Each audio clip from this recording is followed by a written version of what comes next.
Well, I got tons of positive reception and suggestions on our last video, so we're doing part 2 of the best minor league deals in Major League Baseball history. Let me know in the comments down below what minor league signing in 2026 you think could make it on this list in the future. Without further ado, let's go. After parts of 2 seasons where he registered negative wins above replacement and an OPS 30% worse than league average, Max Muncy was cut from the Oakland A's organization just a day before 2017 opening day. Curiously, despite his offensive struggles overall, Max Muncy sported one of the best walk rates of any hitter in his 2016 campaign with the Oakland A's, clocking in at 12th overall for hitters with at least 130 plate appearances. That plate discipline was a key factor in Muncy getting a second opportunity, though he'd have to improve upon his passiveness to make it more selective rather than something he was viewed as weak for. Muncy remained unemployed for a month after getting released from the only team he had known for the past 5 years, eventually catching a minor league flyer with the Los Angeles Dodgers. He'd spend the entire 2017 season at their AAA affiliate, posting better numbers there than he had ever done with the A's in AAA. Muncy declined to opt out of his minors pact at year's end, and in April of the following season, the Dodgers granted him an opportunity on the big league roster. After he stumbled initially with more paltry offensive numbers, a May hot streak got Muncy's confidence up and he took off from there. In June of that season, Muncy clubbed 10 home runs in just 24 games and walked 25 times to just 21 strikeouts, one of the most impressive offensive months in franchise history. Only 6 hitters in the past 20 years have accomplished a month with double-digit home runs, as well as more walks than strikeouts with at least 25 walks total. That list includes Aaron Judge, Juan Soto, Bryce Harper, and Prince Fielder. Max Muncy accomplished this elite feat of plate discipline and power in just his second month as a regular everyday player for the Dodgers. Muncy finished his 2018 season with the 4th best walk rate in baseball, only behind 3 league MVPs. But this time, he had the pop to go along with it too, to the tune of 35 home runs total, good for 15th overall in baseball. Upon finding success with the Dodgers, Muncy realized his passiveness with the A's was linked to a lack of confidence. He wasn't able to get his barrel to the ball like he should, and while he wasn't chasing any bad pitches, he wasn't squaring up the pitches he was supposed to be squaring up. The rest, as we all know by now, is history. Muncy has been with the Dodgers for the past 8 seasons, going on his 9th season in the 2026 campaign. He's a 2-time All-Star, he's won 3 World Series rings with the club, and he ranks 7th on the franchise home run list with 209 total with room to rise. He's staked an easy claim as one of the most underrated players of 2010s and 2020s baseball, and might just be the best minor league signing in MLB history. He almost doesn't make sense. He makes me mad. He doesn't chase. You can almost hear him sneering at your pitches in the shadow zone. He doesn't care about the count. And then, bam! A hellacious dong on the 9th pitch of the at-bat. He is suffocating. He is Max Muncy. When you think of some of the best baseball players in the league right now, you think of God-given talent and raw tools. But a lot of my favorite players have their success credited to hard work more than anything else. And no player further epitomizes that than JD Martinez. When JD Martinez was first promoted to the big leagues, it was hard to believe that he'd be released just a few years later based on his play. Coming up to take the spot of a traded Hunter Pence, JD Martinez made his MLB debut less than 2 years after being drafted in 2009. He had 5 home runs with an .834 OPS in his first full month of play in August 2011, with his 28 runs batted in ranking 2nd in the NL this month, while also setting an Astros rookie record. I got it. I'm like a cheetah out here, you better call it. Speed. But the quality of Martinez's tenure with Houston beyond this first month paled in comparison. In parts of 3 seasons with the basement-dwelling Astros, JD Martinez slugged under .400 and posted an OPS 12% worse than league average cumulatively. Martinez struck out in over 23% of his at-bats with the Astros, one of the worst marks in the league among regular players in this window. It became clear that, if Martinez were to remain a big leaguer, he would need to overhaul his offensive approach. That offseason, JD Martinez linked up with Robert Van Scoyoc, who has served as hitting coach for the Dodgers since 2019. Alongside rigorous film study and tee work, the coaches famously reworked Martinez's swing from a V shape to a Nike swoosh, in an effort to keep his bat in the zone longer than it was before. They also emphasized the importance of launch angle before it became a commonplace sabermetric. In a tenure of poor transactions, one of the best things Al Avila ever did in his time with the Detroit Tigers front office was urge higher-ups to throw a flyer in JD Martinez's way. This came because of heavy influence from his son, Alex Avila, the then all-star catcher of the team who had grown up playing with JD Martinez. Wait a minute, sorry, the son of the assistant GM urged his dad to sign somebody?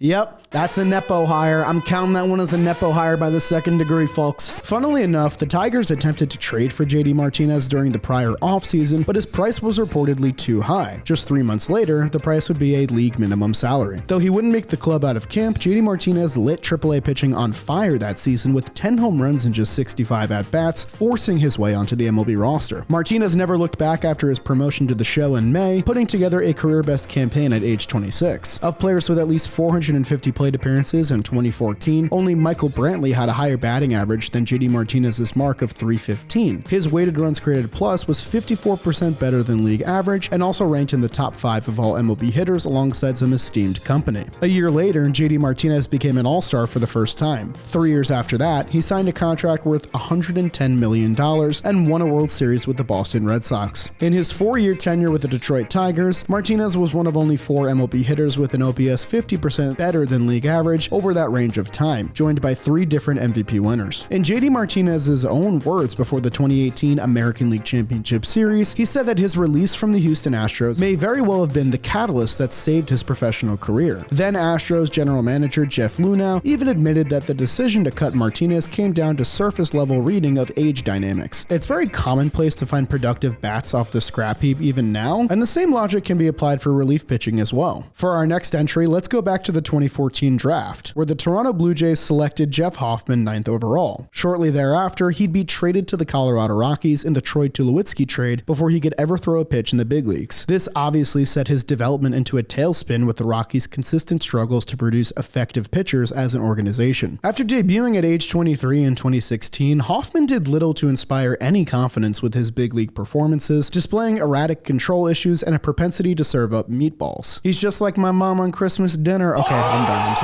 From 2016 to 2020, Jeff Hoffman had the second highest ERA and WHIP among pitchers with at least 200 innings pitched cumulatively. And this statistic was just an excuse to mention Mike Pelfrey, baby. Hoffman was released from his purple shackles after a 2021 trade to the Cincinnati Reds, where a couple of key changes were made. 1, he didn't have to pitch at Coors Field anymore, which is always a plus. 2, after initially ditching his slider early in his career due to low velocity, a grip change brought it back into his arsenal with thunder. This would become a key secondary pitch moving forward. Hoffman pitched decently enough in 2 seasons for the Reds, but was non-tendered in the 2022 offseason. Jeff Hoffman took a minor league deal with the defending National League champion Philadelphia Phillies just days before opening day. For a club with that much recent success, it was shocking that the Phillies bullpen was 23rd overall for ERA and a bottom 5 team for WHIP in the 2022 season, meaning that some new blood in the mix could be a very good thing. Jeff Hoffman made his debut in mid-May of the 2023 season and allowed just 1 earned run through his first 10 appearances. Hoffman made his slider his most used pitch for the first time in his career that season, spiking its usage over 20% from the season prior, as the average velocity leapt from 81.2 miles per hour to 87.8 miles per hour between years, one of the largest increases in baseball. Jeff Hoffman enjoyed a breakout season at age 30 as his strikeout rate soared. He was one of just 14 pitchers to strike out over a third of his opposing hitters in at least 50 innings pitched, becoming one of the most trusted arms on the Phillies pitching staff. He followed up his 2023 breakout campaign with another solid year in 2024, making his first All-Star team and lowering his ERA even further, once again striking out over 33% of opposing batters. Only Jeff Hoffman, Josh Hader, Fernando Cruz, and Aroldis Chapman were able to strike out this many batters in both 2023 and 2024. Hoffman parlayed his newfound success into a 3-year, $33 million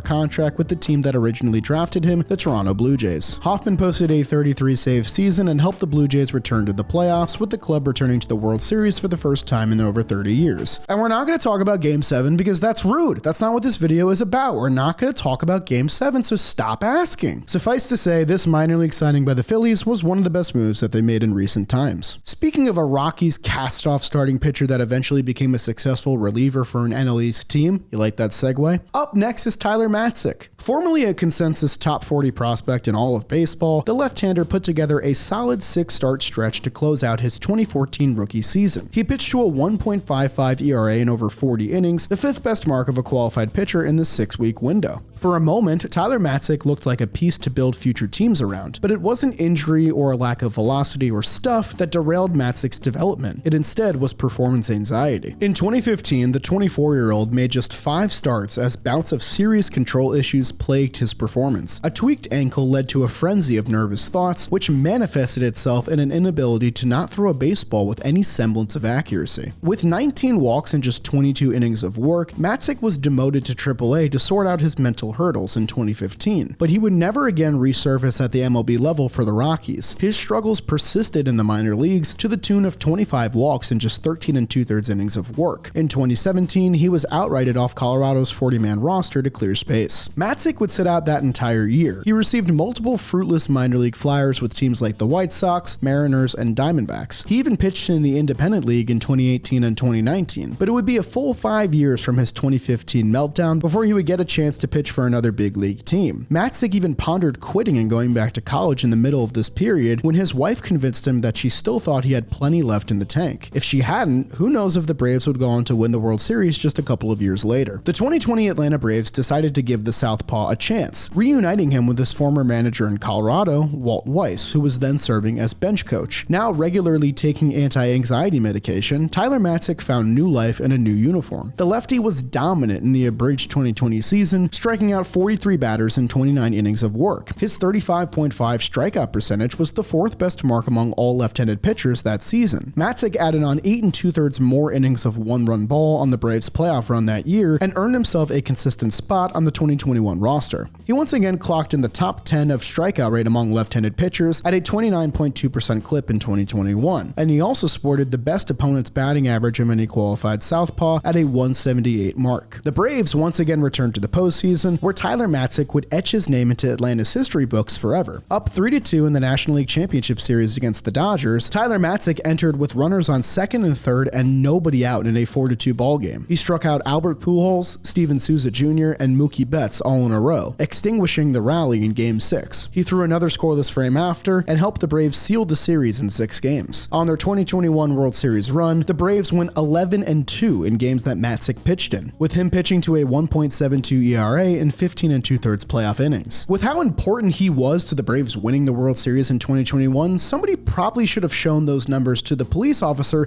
that tried to arrest Tyler Matzek at their World Series parade because he didn't recognize him. Matzek's career after this apex point hasn't been as fruitful, but his journey remains remarkable, and if not for a minor league contract thrown his way during the pandemic season, the entire 2021 World Series run could have been for naught. Whenever we talk about the yips in baseball, Rick Ankiel is always the first name that came to mind. I actually did a whole video on him last year that I'm really proud of still. Rick Ankiel, of course, transitioned to the outfield after his years as a pitcher, and our final entry on today's list is a guy that he shared the outfield with in 2007. Ryan Ludwick originally found himself on the Texas Rangers after a 2002 trade that sent Carlos Pena to the Oakland A's. You can't start Pena at first. I am starting him at first. I don't think so. He plays for Detroit now. Huh? You traded Pena? Yes! You are outside your mind. Need a new desk.